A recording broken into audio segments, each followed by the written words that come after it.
noir sur blanc, si il me lit 2 versets seulement, approuvant noir sur blanc que M. Branham et Élie qui devraient venir, je vais déposer la Bible. Si tu me donnes 2 versets dans l'Ancien Testament qui citent le nom de Jésus, que le Messie qui viendra s'appellera Jésus, je dépose la Bible. Depuis Samuel jusqu'à Jean le Baptiste, c'est-à-dire le sacerdoce prophétique a débuté avec Samuel jusqu'à Jean le Baptiste. Il y a eu la clôture du sacerdoce prophétique en Israël pour ces temps-là. Mais Élie, les prophètes, ou Élie les Tishbites, il a exercé son ministère dans la dispensation appelée la première dispensation, la dispensation du matin, où Moïse était le maître de cette dispensation-là. Et quand Dieu dit, je vous enverrai Élie, le prophète, ou Élie, avant que les jours de l'Éternel n'arrivent. Quel est ce jour de l'Éternel qui doit, avant qu'elle arrive, que Élie puisse faire son entrée en Israël? Malachie chapitre 4, le 2e verset montre que pour ceux qui craignent le nom de l'Éternel, là, doit s'élever le soleil de la justice. Et le nom de l'Éternel est craint où? Isaïe répond, c'est depuis l'Occident. Si le prophète Onésime a été bien enseigné, même avec l'éducation de l'école, il connaît avec pertinence à outrance que l'Orient, c'est l'Asie, et l'Occident, c'est les États-Unis d'Amérique. Quand on parle d'Ésaïe qui annonce de l'Occident, parler de l'Occident, on ne peut pas prendre une écriture prophétique, la prendre telle qu'elle a été éminérée littéralement par un prophète et la promulguer ou la commenter dans la connaissance. Non. Paul dit ceci à 1 Corinthiens, je reviens. Paul dit à 1 Corinthiens chapitre 14, il dit: de quelle utilité, frère, vous serais-je si je venais auprès de vous et que je vous parlais pas par la prophétie, la doctrine, la connaissance ainsi que la révélation. Ce que le frère est en train d'éminérer, il est en train de parler en langue. Ce sont les bégayements non interprétés. Parce que vous devez savoir que Moïse, la parole de Moïse, Aaron devrait interpréter sa parole. Mais les écrits de Moïse, Aaron n'avait pas la capacité de les interpréter. Mais quant à la parole, Aaron interprétait la parole. De l'Occident, s'il évoque que de l'Occident où l'Église, où la crainte y serait telle qu'il a éminéré avec leur croyance, c'est-à-dire nous ne sommes pas à l'Occident. Nous ici en Afrique, ce n'est pas l'Occident.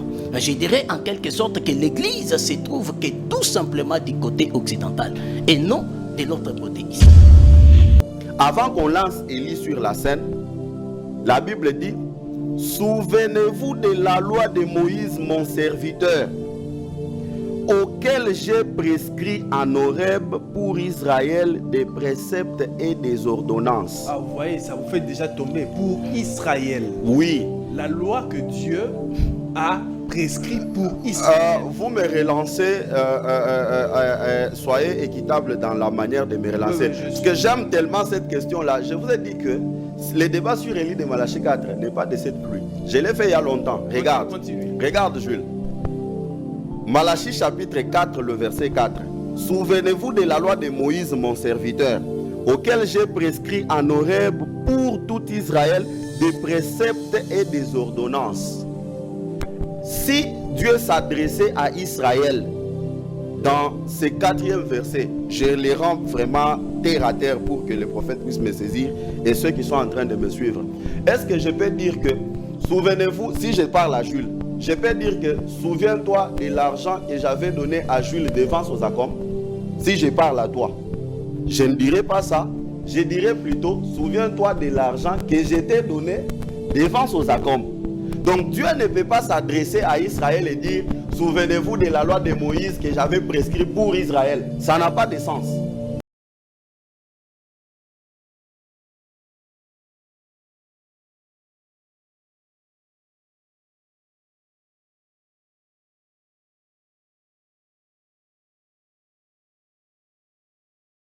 Vendredi 13 juin 2025, C'est le jour merveilleux pour la République démocratique du Congo. Nous souhaitons un joyeux anniversaire au président de la République, au garant des institutions de la République.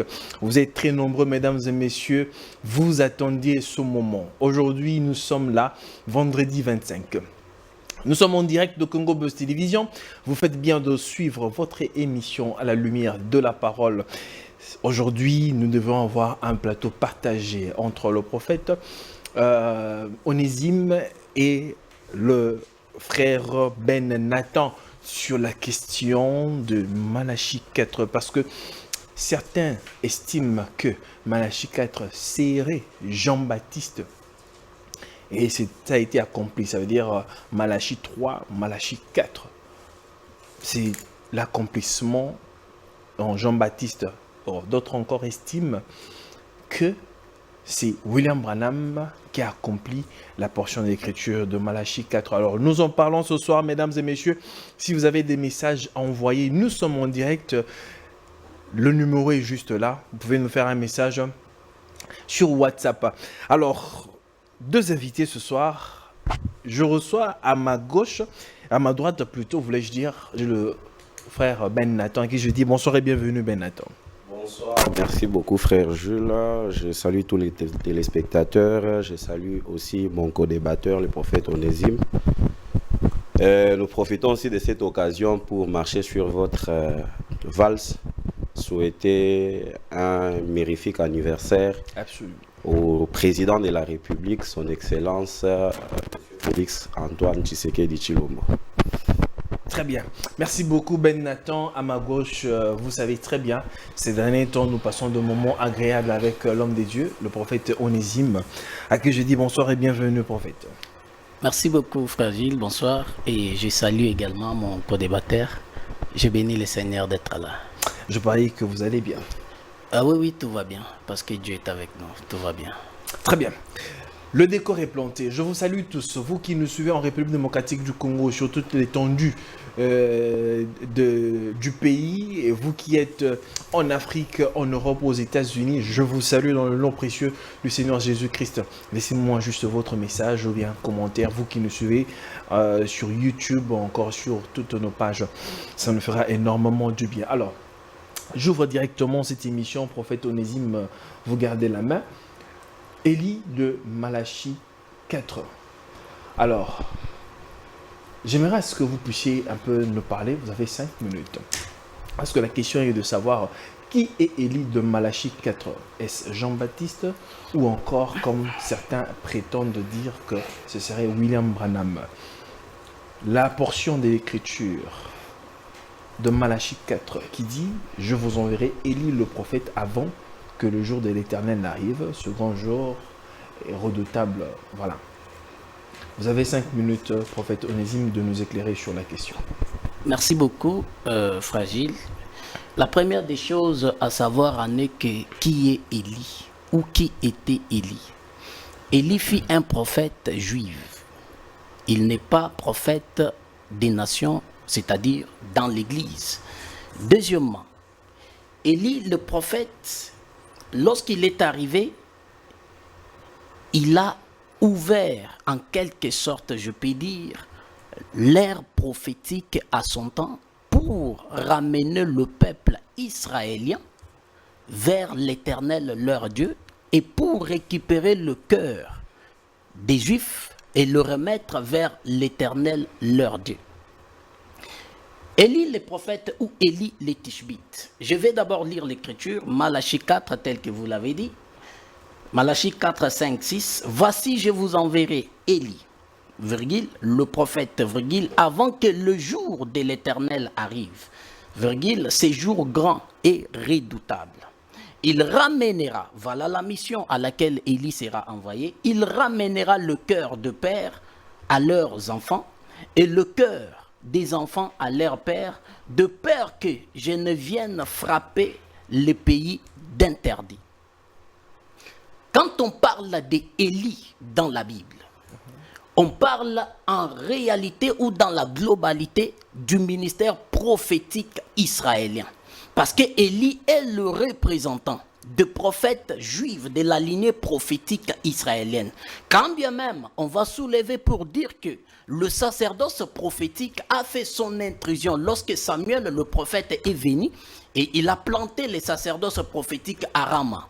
Et l'ère prophétique a débuté à partir de là, conformément à ce qui est écrit par Luc dans Actes des Apôtres, depuis Samuel jusqu'à Jean le Baptiste. C'est-à-dire, le sacerdoce prophétique a débuté avec Samuel jusqu'à Jean le Baptiste. Il y a eu la clôture du sacerdoce prophétique en Israël pour ces temps-là.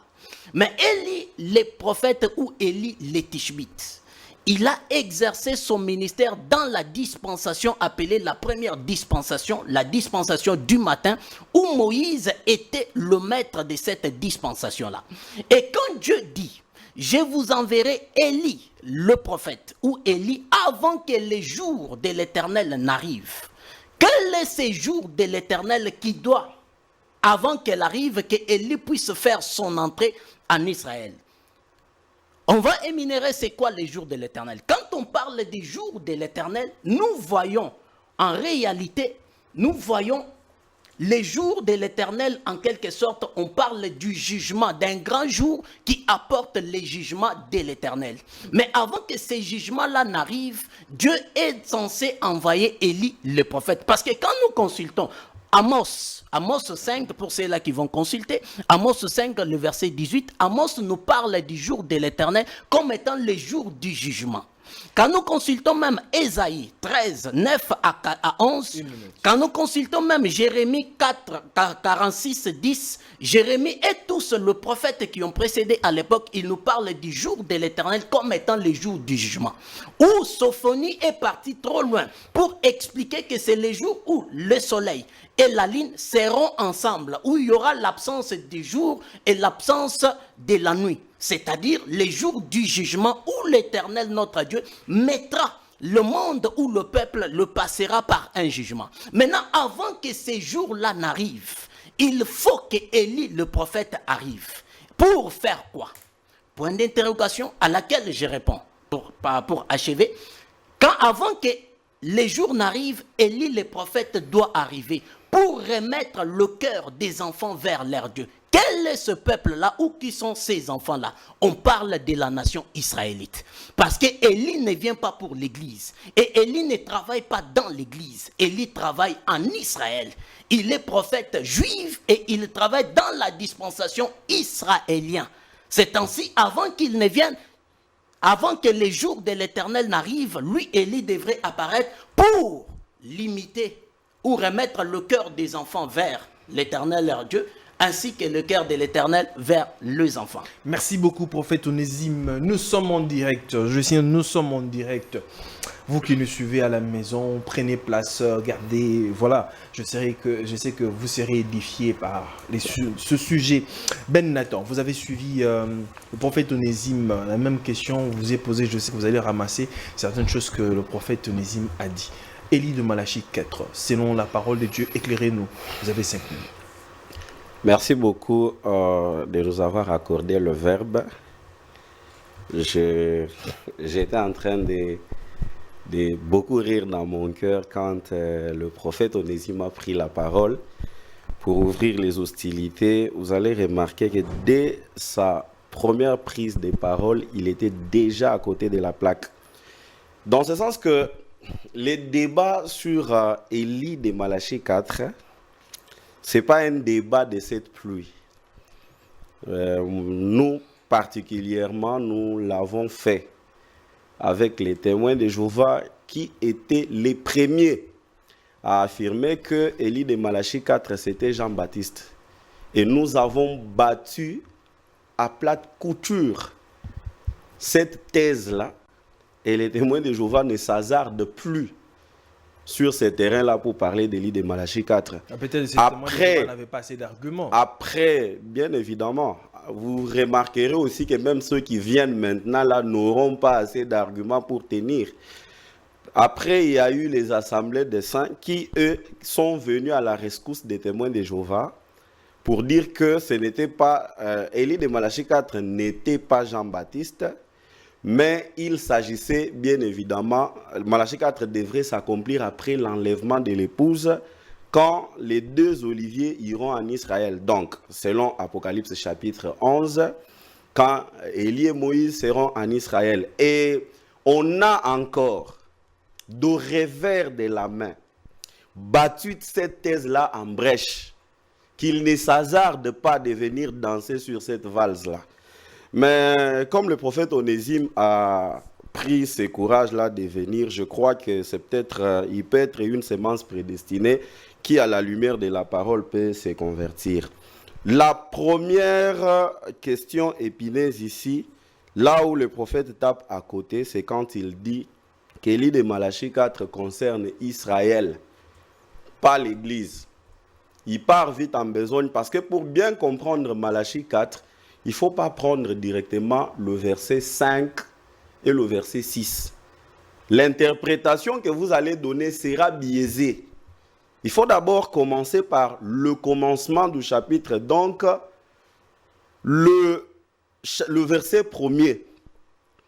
Car voici, le jour vient, ardent comme une fournaise.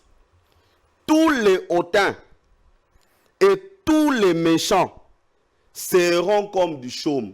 On ne dit pas tous les hautains d'Israël et tous les méchants d'Israël. Quand cette problématique n'est pas bien cernée, vous verrez que vous allez vous embrouiller comme le prophète Onésime est en train de s'embrouiller là. Tous les hautains et tous les méchants seront comme du chaume. Et les jours qui viennent les embrasera, dit l'Éternel des armées. Il ne leur laissera ni racine ni rameau. Le verset 2e. Mais pour vous qui craignez mon nom, s'élèvera le soleil de la justice. Ces gens ici qui craignent le nom de l'Éternel, pour qui Élie vient, Ésaïe avait déjà prophétisé où est-ce qu'on va craindre le nom de l'Éternel. Parce que le verset 2e dit, pour vous qui craignez mon nom, s'élèvera le soleil de la justice. Ésaïe dit ceci, dans Ésaïe 59, Ésaïe 59, le 15e verset. Ésaïe, moi j'aime la manière de faire de Dieu. Dieu, quand il cache ces choses, il laisse la latitude à ceux qui ont la flexibilité de la révélation de cerner ces choses-là. Ésaïe 59, le verset 15. Attendez, je crois l'avoir... Ésaïe 59, le verset 19. Verset 19 d'Ésaïe dit ceci. On craindra le nom de l'Éternel depuis l'Occident.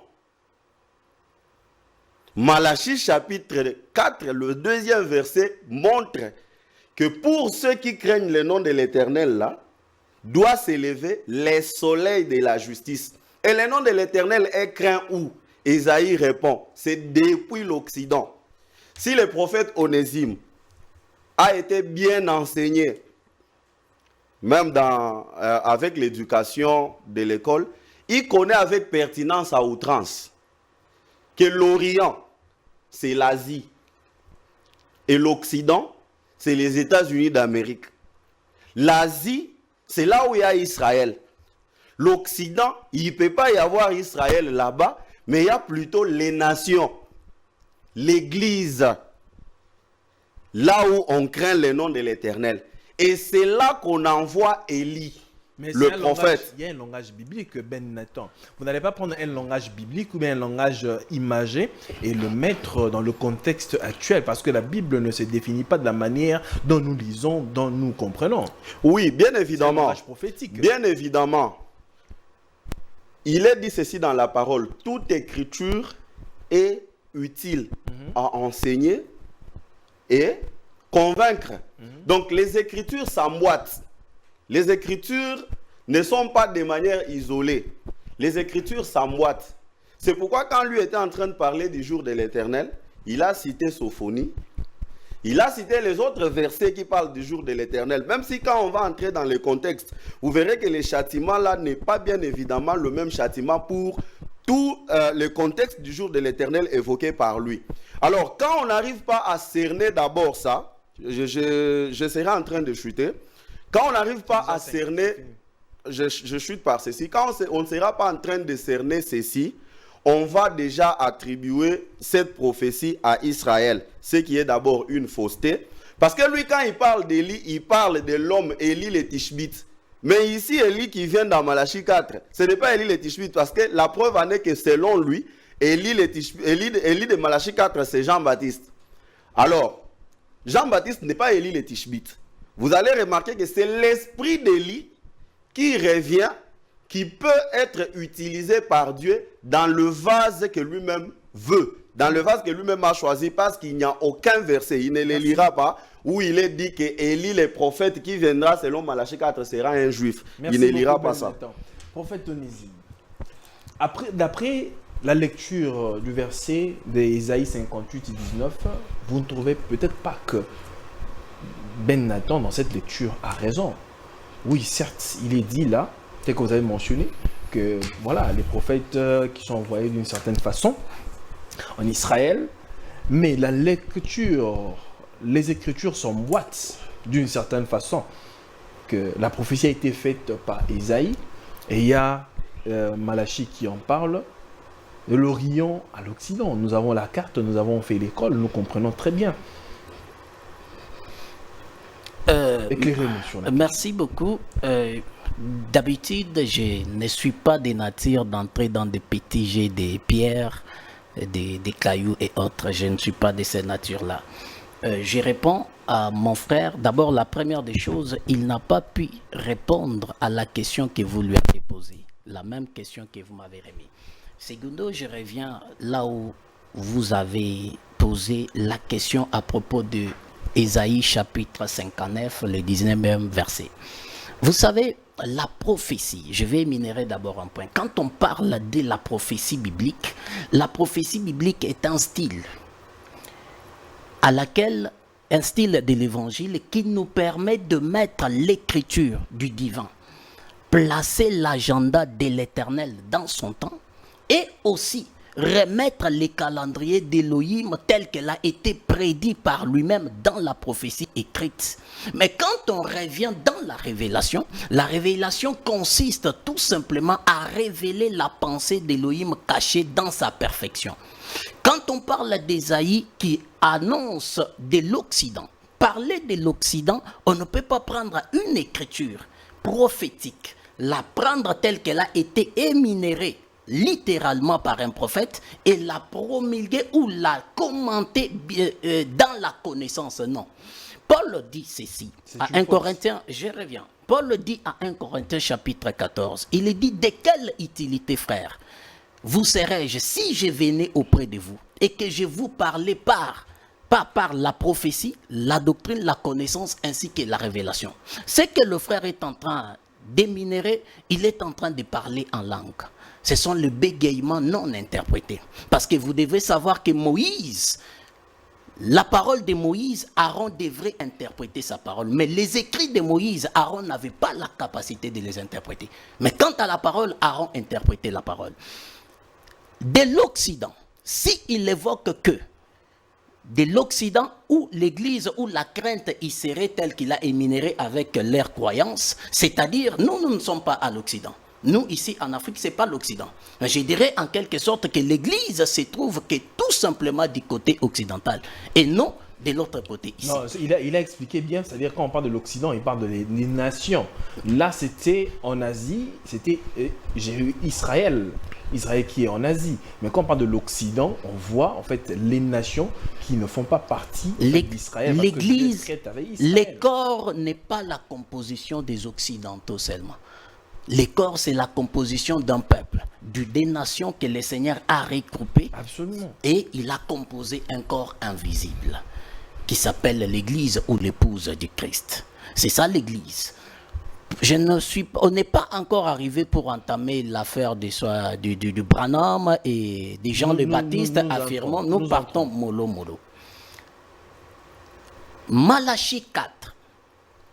Le ministère prophétique ou l'esprit d'Élie, le prophète. 2 minutes. Élie le prophète, je l'ai dit et je le répète, quand on parle d'Élie le prophète, il s'agit en totalité du ministère prophétique attribué à la nation israélite. Parce que vous devez savoir, Christ dit, le salut vient des Juifs. Les Elohim que nous sommes en train de servir, il est de la nationalité juive. Voilà pourquoi Jésus pouvait porter un nom juif ou un nom hébraïque. Et quand on parle du ministère d'Élie ou d'Élie de Malachie 4 ou Élie ou le messager de Malachie 3, il s'agit bel et bien d'Élie le prophète qui doit œuvrer son ministère où son esprit doit travailler dans la nation appelée Israël. Nous restons dans ce qui est écrit. On ne peut pas rester dans les spéculations d'une personne ou dans la prédication d'une personne sans au préalable chercher à sonder aussi ce que la personne là a dit, semblable à ce que nos frères de Béret émineraient ou faisaient à leur temps. Ils récupéraient la parole, ils l'examinaient au moyen de l'Urim et les Thummim. Si l'Urim et les Thummim approuvent la révélation, à ce moment-là, nous englobons la révélation. Mais si l'Urim et les Thummim n'approuvent pas, nous mettons la révélation de côté. Élie est uniquement un messager juif. Je me limite là. Très bien, merci beaucoup, prophète Onésime. Vous qui nous suivez, ça me fait énormément du bien de me tenir à tout moment ici. Merci à Chrislin, de l'autre côté là-bas, où nous suivons. Nous sommes en direct. Vous qui nous prenez à court, sachez bien que nous sommes en direct et prenez place dans vos salons. Peut-être vous êtes encore au bureau, je sais pas moi. Vous êtes en train de chuter pour finir votre travail, mais prenez le temps de suivre et jusqu'à la fin. Je sais que ça pourra vous bénir. Ben Nathan. Entrons dans la question proprement dite.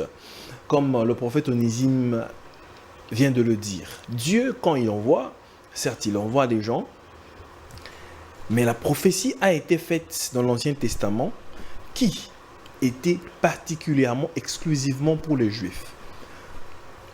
Comment, d'ailleurs, quand on regarde dans les écrits originaux, on voit le chapitre 4 de Malachie n'existe pas. Il n'y a que le chapitre 3 dans la Torah. Comment, aujourd'hui, on arrive à attribuer l'accomplissement de cette prophétie à William Branham et non à Jean-Baptiste? Éclairez-nous sur la question, Ben Nathan. Bon, moi, je suis en train de trouver que le prophète Onésime, quand il prend la parole, même les téléspectateurs vont le constater, il fait du coq à l'âne. Moi, je suis en train de toucher, parce que c'est lui qui a ouvert les hostilités. Très bien. Il a fait certaines affirmations et moi, je viens rencontrer ces affirmations-là. La première affirmation que le prophète Onésime a faite est que Élie de Malachie 4 est un juif. Moi, quand j'ai repris la parole, je m'excuse, je lui ai donné la première évidence qui montre que Élie de Malachie 4 n'est pas un juif, parce que Malachie 4, le verset premier, ne parle pas des juifs, on parle de tous les hautains et tous les méchants qui seront comme du chaume dans le jour que l'Éternel prépare. C'était la première évidence, pour lui montrer qu'on ne parle pas de tous les hautains juifs ou tous les hautains d'Israël, pour élaguer d'abord la confusion qu'il a dans la tête. C'était la première évidence. Mais cette évidence, la deuxième évidence,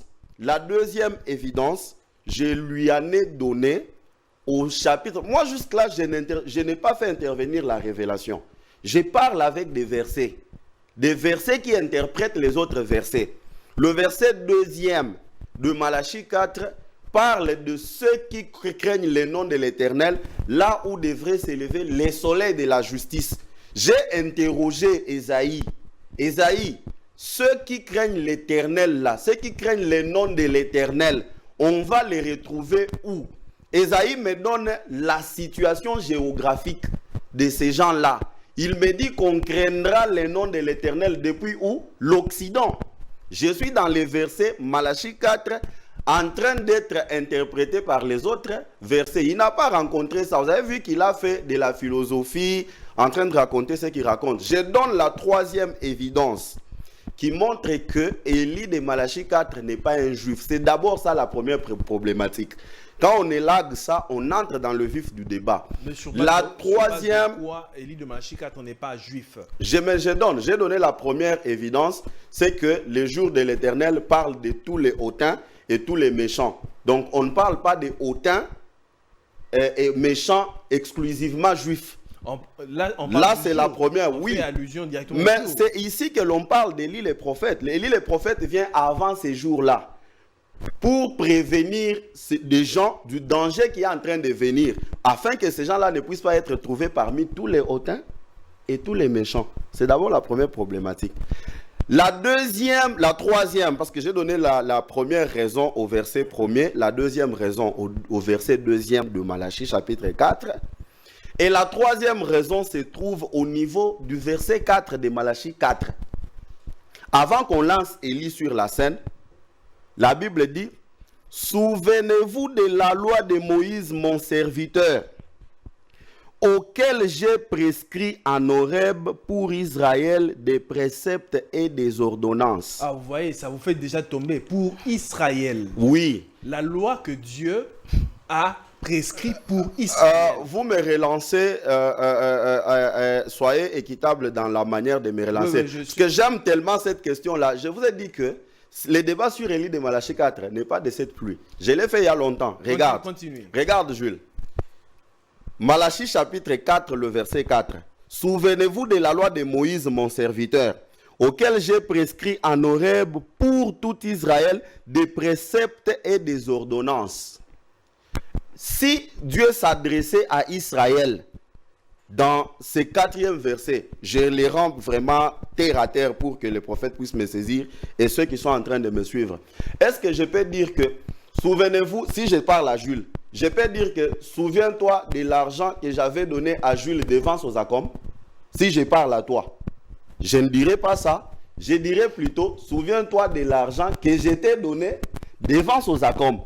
Donc Dieu ne peut pas s'adresser à Israël et dire, souvenez-vous de la loi de Moïse que j'avais prescrite pour Israël. Ça n'a pas de sens. Ça n'a pas de sens. Dieu aurait dit, souvenez-vous de la loi de Moïse que j'avais prescrite pour vous Israël.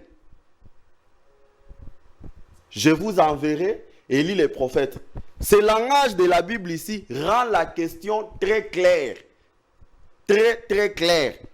Parce que quand Dieu demande aux enfants d'Israël de se rappeler de ce qui était arrivé à Moïse, c'est que Moïse avait reçu la loi, les commandements, les ordonnances, où c'est sur la montagne. Une nuée est descendue, Dieu a parlé là-bas, il lui a donné les ordonnances et des lois sur la montagne. Mais quand vous prenez maintenant Jean-Baptiste pour l'inclure ici, Jean-Baptiste n'a pas reçu son message sur la montagne comme Moïse. Il n'a pas reçu son message sur la montagne comme Moïse. On n'a pas vu Jean-Baptiste sur une montagne, une nuée descendre et on lui donne son message.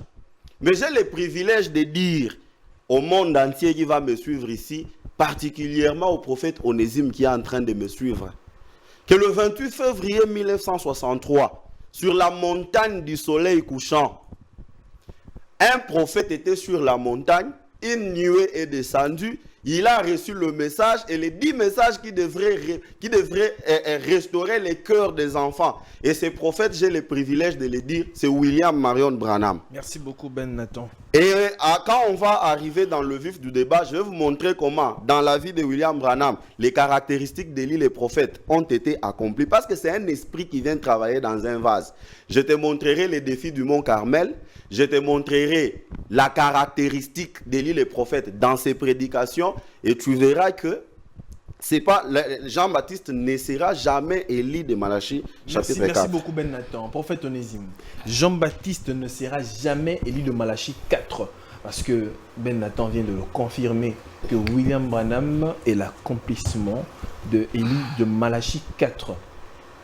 Il a lu le verset dans Malachie, je crois, au 4e verset là. Il a rendu les choses claires. Montre-nous avec les versets, comme rencontrer aussi Ben Nathan, Et prouvez-nous que ce n'est pas Jean-Baptiste qui a accompli Malachie 4. Merci beaucoup, frère Gilles. Et ce n'est pas Gilles. Branham, c'est plutôt Merci beaucoup, frère Gilles. J'en reviens. D'abord, c'est trop louche, et je réserve un peu de mots. C'est trop louche de déclarer, permettez, je suis en train d'achever, c'est trop louche de déclarer que ces débats, on en a, ce n'est pas un débat de ces siècles. Non. Okay. La Bible n'a pas des siècles. La Bible, c'est la parole de Dieu. Adam a trouvé la parole. Et la parole existe et elle existera parce que Elohim est vivant. Et tout sujet biblique, on a droit de les développer à tout moment et de les débattre n'importe quand. Bien, j'en arrive. La parole de Matthieu chapitre 11, le verset 13, je continue à lire. C'est Jésus qui parle. Car tous le prophète et la loi ont prophétisé jusqu'à Jean. 14. Et, virgule, si vous voulez le comprendre, c'est lui qui est Élie qui devait venir. Que c'est lui qui a des oreilles pour entendre, qu'il entende. Matthieu chapitre 17. Matthieu chapitre 17, le verset 11 et 13. Il répondit, il est vrai que Élie doit venir et rétablir toutes choses. Mais je vous dis qu'Élie est déjà venu et qu'ils ne l'ont pas reconnu et qu'ils l'ont traité comme ils ont voulu. De même, le Fils de l'homme souffrira de leur part. Les disciples comprirent alors qu'il parlait de Jean le Baptiste.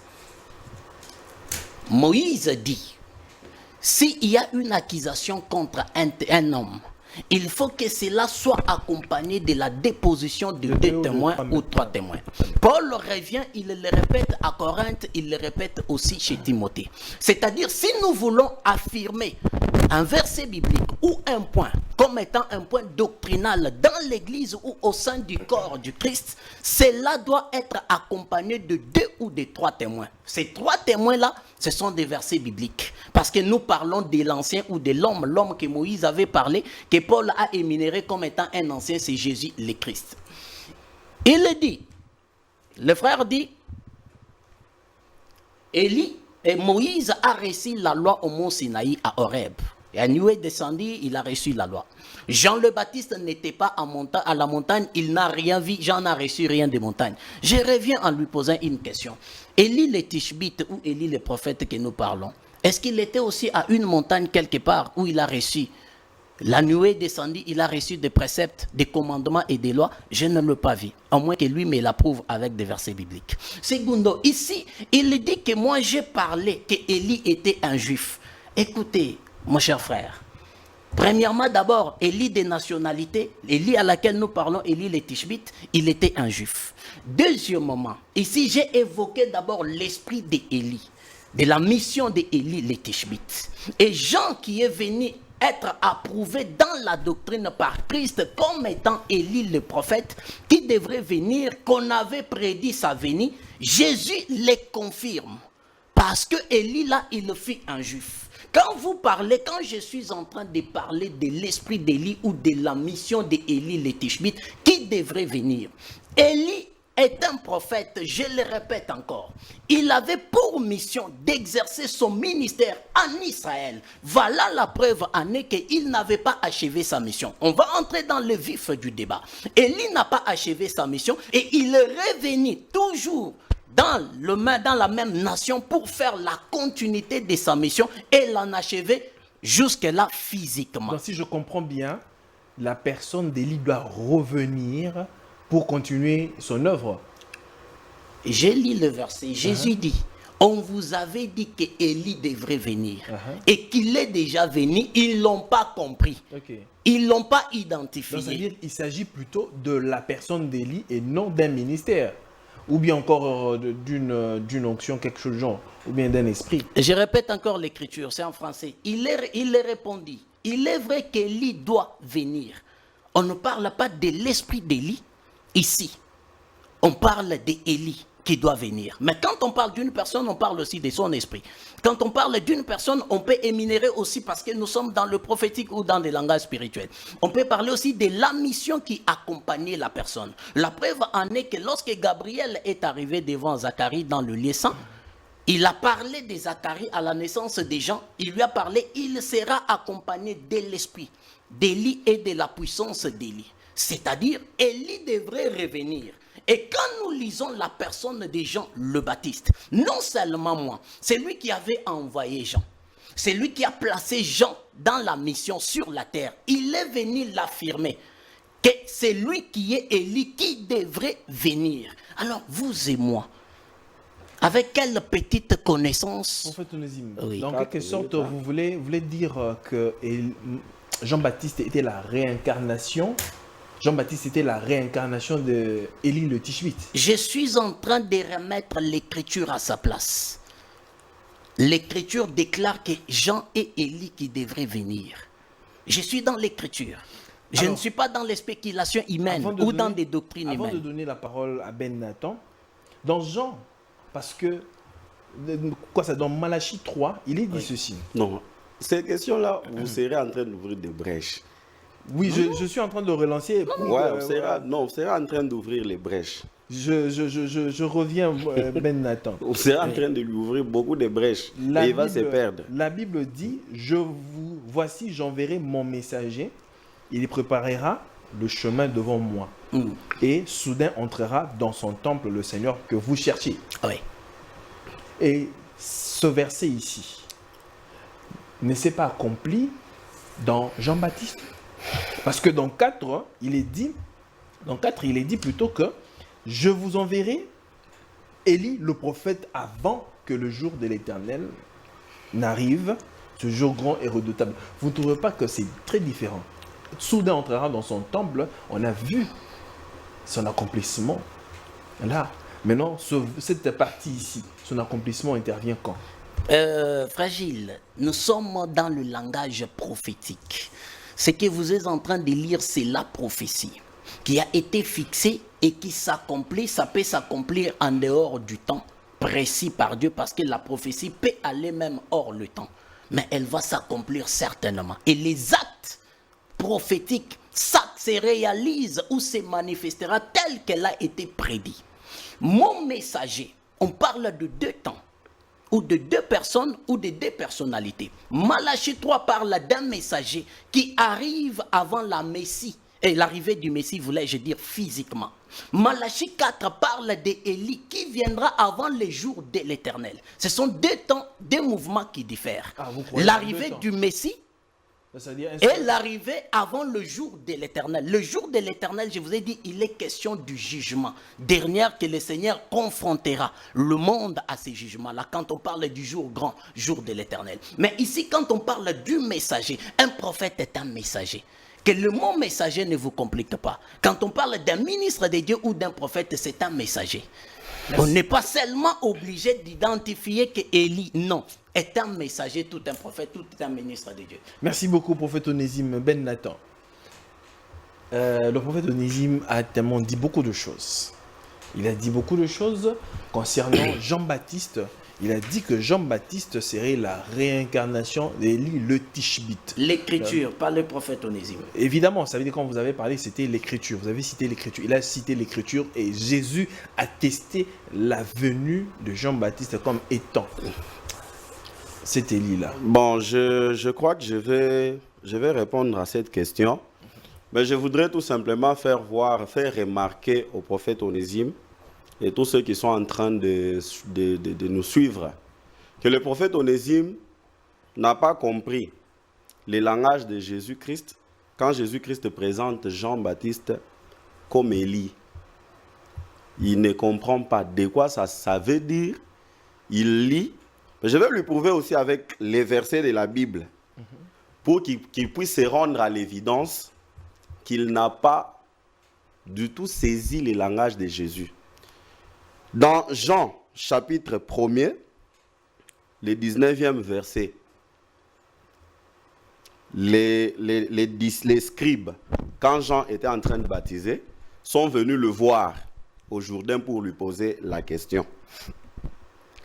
On dit, voici les témoignages de Jean lorsque les Juifs envoyèrent de Jérusalem des sacrificateurs et des Lévites pour lui demander, toi qui es-tu?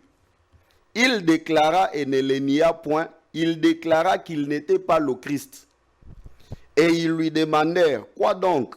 Es-tu Élie? Et il dit, je ne le suis point. Es-tu le prophète? Et il répondit, non.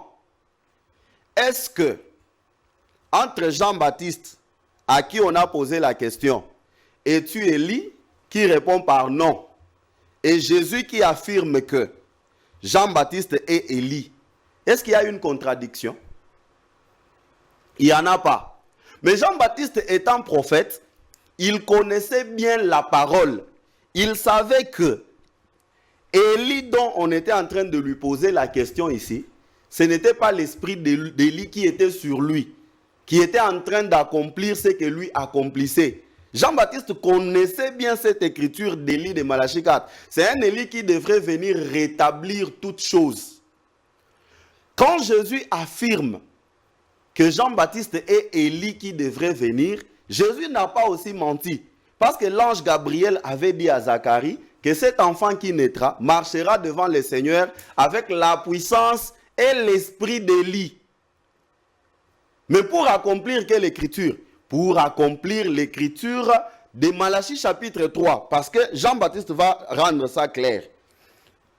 Et ils lui demandèrent, quoi donc? Es-tu Élie? Et il dit, je ne le suis point. Es-tu le prophète? Et il répondit, non. Parce que Jean-Baptiste n'était pas prophète, il était prophète. Mais il savait que le prophète dont les Juifs étaient en train de lui poser la question en cet instant-là, c'était le prophète promis par Moïse dans Deutéronome chapitre 18, le verset 15.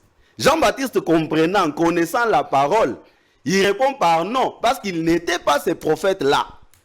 Donc Moïse avait dit, l'Éternel votre Dieu vous suscitera un prophète parmi vos frères. Celui qui ne l'écoutera pas sera retranché du milieu du peuple. Jean-Baptiste savait de quel prophète il était question ici. C'est pourquoi il répond qu'il n'était pas le prophète. Il continue, il dit, ils lui dirent alors, qui es-tu afin que nous donnions une réponse à ceux qui nous ont envoyés? Que dis-tu de toi-même? Moi, dit-il, je suis la voix de celui qui crie dans les déserts.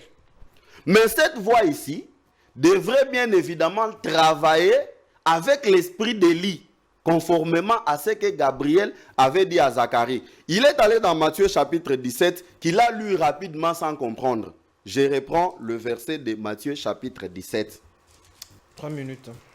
Oh, il a parlé beaucoup de minutes, il n'y a pas équitabilité. Dans les 3 minutes, je suis en train de veiller sur la montre. Soyez équitable. 3 minutes, là, je vous ai ajouté. Soyez équitable. J'étais en train de surveiller l'heure. Il a beaucoup parlé. Oui, c'est parce que même les téléspectateurs verront qu'il n'y a pas équitabilité dans le partage du temps. Non, je l'avais relancé. Regardez, Matthieu chapitre 17 qu'il a lu rapidement, sans comprendre de quoi il s'agissait.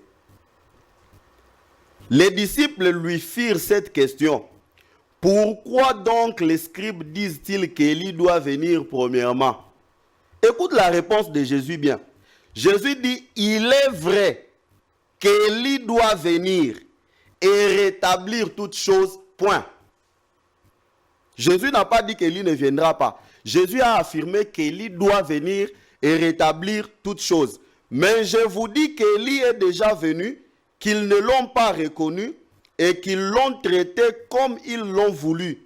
De même que le Fils de l'homme souffrira de leur part. Les disciples comprirent alors qu'il leur parlait de Jean-Baptiste.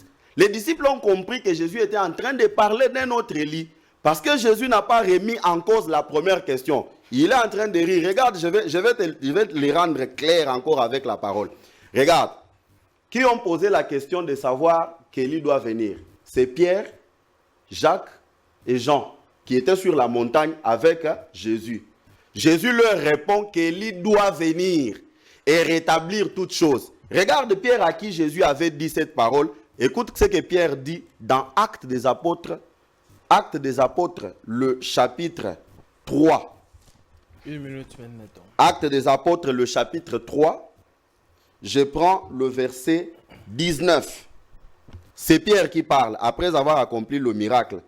Pierre dit, repentez-vous donc et convertissez-vous, pour que vos péchés soient effacés, afin que des temps de rafraîchissement viennent de la part du Seigneur, et qu'il envoie sur vous celui qui vous a été destiné, Jésus-Christ, que le ciel doit recevoir jusqu'au temps du rétablissement de toutes choses. Qui rétablit toutes choses? Selon Matthieu chapitre 17, la question qui a été posée à Jésus. C'est Élie qui vient rétablir toutes choses. Et cette réponse-là a été donnée à Pierre.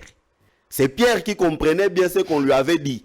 Et Pierre dit aux Juifs, répentez-vous afin que les rafraîchissements viennent sur vous et qu'il vous soit envoyé celui qui vous a été promis, Jésus, que le ciel doit retenir jusqu'à ce que Élie vienne rétablir toutes choses. Mais Ben Nathan, il y a un élément que le prophète avait dit ici, il a soulevé, il a parlé du grand jour redoutable. Et le grand jour est redoutable ici, l'Église, nous savons tous que nous faisons partie de l'épouse. Mais l'Église n'attend pas le grand jour est redoutable, plutôt l'Église attend l'enlèvement. Alors le grand jour est redoutable, c'est le jour du jugement, dont l'Église ne passera pas. Vous ne trouvez pas que vous tapez un peu à côté quand Élie doit venir? Le prophète a raison de dire que c'est après l'enlèvement que Élie de Malachie 4 doit venir. Non, non, le prophète n'a pas dit ça. Le prophète ne dit pas que Élie de Malachie 4 doit venir après l'enlèvement. Il n'a pas dit ça. Le prophète a dit que Élie de Malachie 4, c'est Jean-Baptiste. Vous voyez, le prophète a dit qu'Élie de Malachie 4, c'est Jean-Baptiste. Les jours de l'Éternel, Élie vient avant ces jours-là. Donc les jours de l'Éternel ne trouvent pas Élie. Les chapitres 4 de Malachie 4 disent ceci: je vous enverrai Élie les prophètes avant que ces jours n'arrivent, les jours grands et redoutables. Et cet Élie-là vient avec un message qui prépare les cœurs, qui ramène les cœurs des enfants au Père. Merci beaucoup. Alors, quand cet Élie-là vient, il ramène ces cœurs-là. Alors, quand les cœurs sont préparés, puis vient maintenant les jours. Très bien. Élie vient avant les jours. Très bien, mesdames et messieurs, nous sommes en train de chuter déjà. Dernier tour de table avec mes invités, prophète Onésime. Vous avez, Ben Nathan a parlé, il a dit que selon la prophétie, Élie doit venir premièrement pour rétablir, ramener le cœur des enfants au Père. Donc, selon la parole de Dieu, ramener la foi apostolique.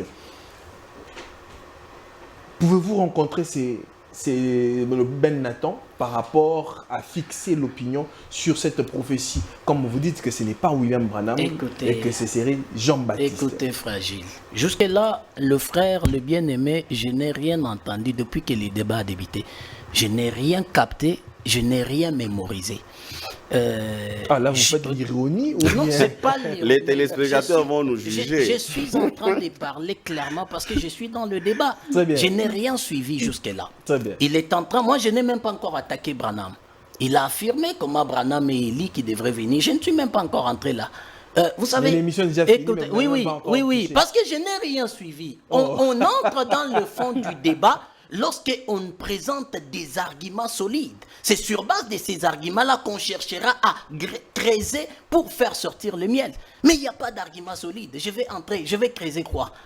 Ça, c'est le premier point. Le deuxième point, lorsqu'il est dit, je n'ai pas dit que Élie de Malachie 4, Élie de Malachie 4 viendra après l'enlèvement. C'est parce que je n'ai pas cité le mot enlèvement. J'ai parlé à la deuxième question, je vous ai dit Malachie 3 et Malachie 4.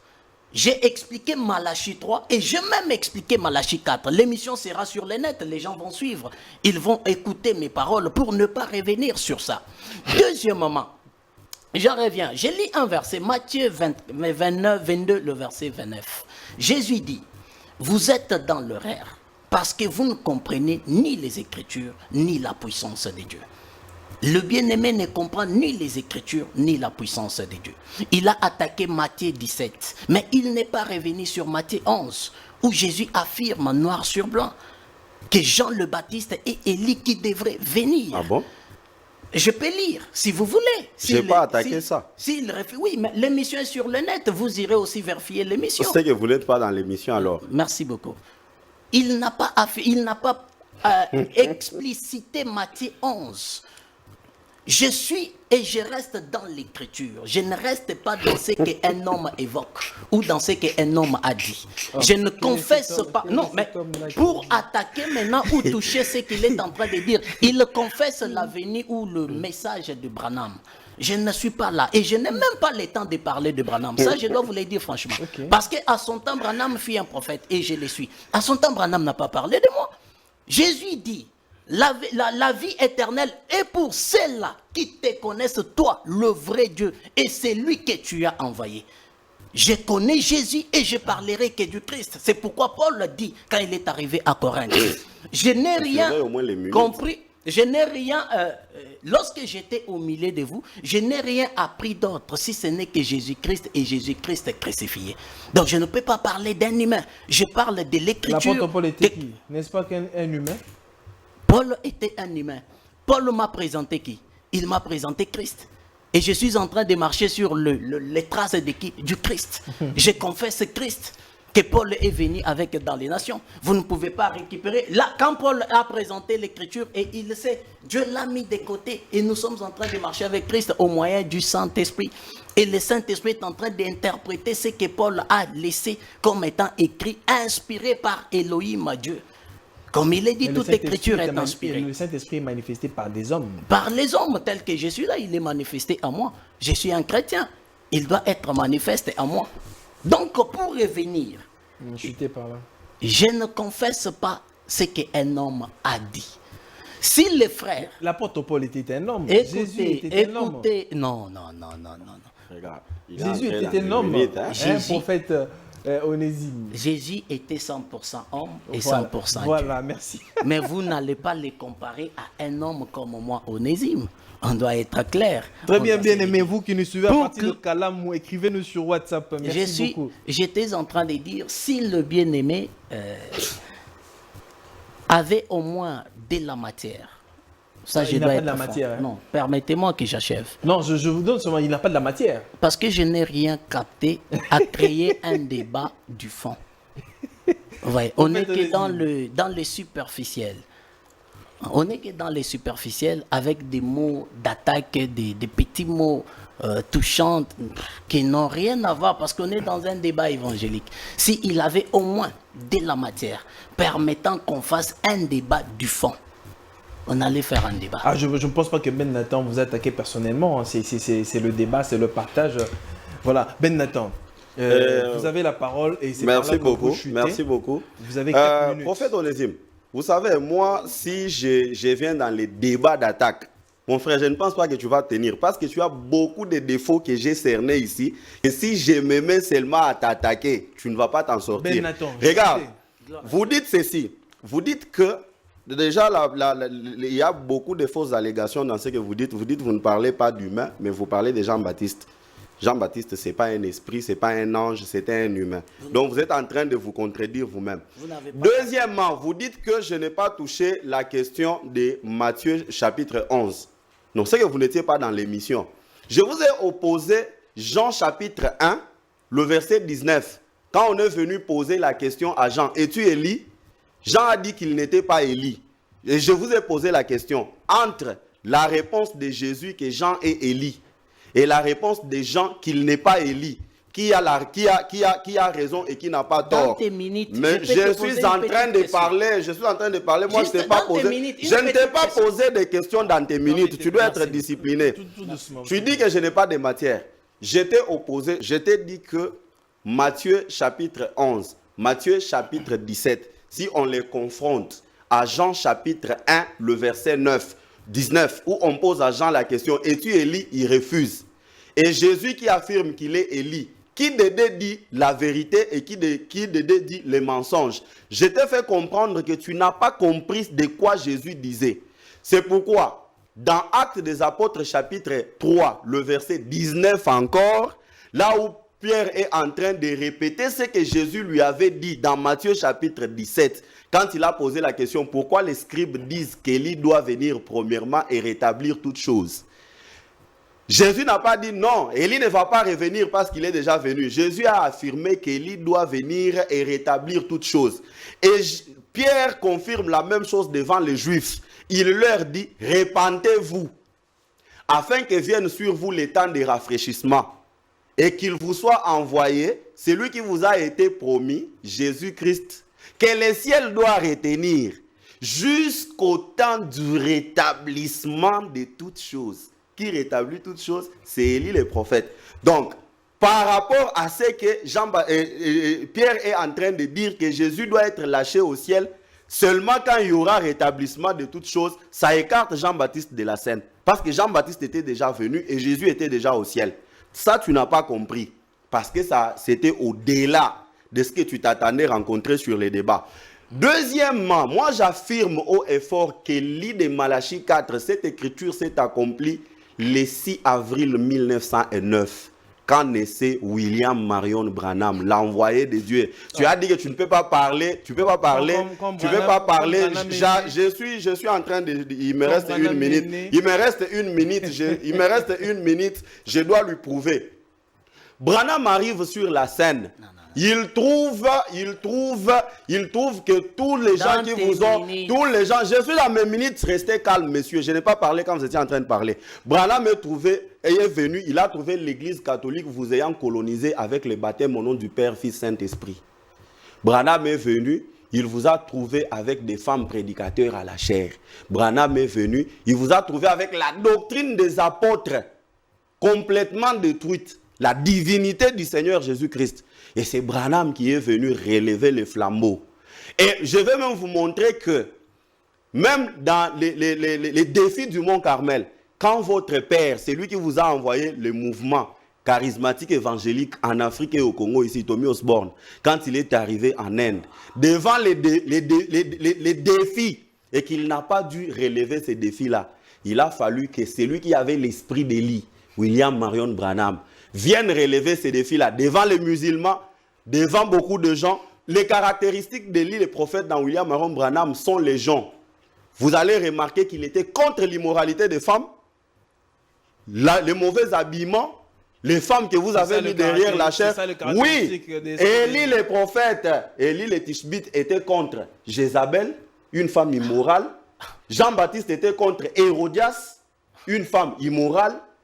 Et dans cet âge ici, vous n'allez pas me parler, il ne va pas me doiter. Quelqu'un qui a attaqué l'immoralité des femmes, plus que William Marion Branham. C'est lui qui a ramené le baptême au nom du Seigneur Jésus-Christ, tel que le faisaient les apôtres dans l'église. C'est lui qui a ramené la divinité suprême du Seigneur Jésus-Christ dans l'église, tel que l'a fait William Marion Branham. Il est dans son droit de refuser. William Marion Branham, il dit, moi, je ne peux pas parler de Branham parce que Branham en son temps n'a pas parlé de moi. Il évoque Jean chapitre 17, je chute par là.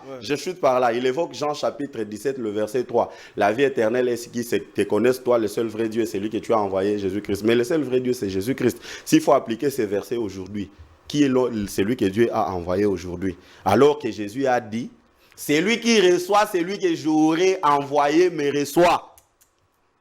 Merci beaucoup, Ben Nathan. Juste une petite question. Une petite question. C'est vous qui avez ouvert l'émission. Normalement, oui. C'est Ben Nathan qui doit chuter. Oui, juste une petite question que je vous pose, vous allez poser à mon co-débatteur. Noir sur blanc. Si il me lit 2 versets seulement, approuvant noir sur blanc que Monsieur Branham et Élie qui devraient venir, je vais déposer la Bible. Je peux répondre? J'ai dit des je lui réponds par une question. Je lui réponds par une question. Tu m'as posé la question. Laisse-moi répondre. Sois discipliné. Tu m'as posé la question. Okay. Si tu me donnes 2 versets dans l'Ancien Testament qui cite le nom de Jésus, que le Messie qui viendra s'appellera Jésus, je dépose la Bible. Réponds-moi. Mesdames et messieurs, réponds-moi. Si tu me donnes 2 versets avant l'avènement de Jordi, merci beaucoup à Chrislin. Merci beaucoup Ben Nathan. Je dépose la Bible. Merci beaucoup Ben Nathan, merci beaucoup Prophète Onésime. Si vous voulez participer à cette émission, mesdames et messieurs, vous voulez rencontrer un des co-débatteurs, soit le Prophète Onésime ou bien Ben Nathan, écrivez-nous sur le numéro qui est affiché juste sur le bas de vos écrans. Vous avez été très nombreux à devoir nous suivre, je vous dis un grand merci. Merci à vous tous qui êtes à l'intérieur ou encore en Afrique, en Europe, aux États-Unis. Merci de votre apport et de votre soutien.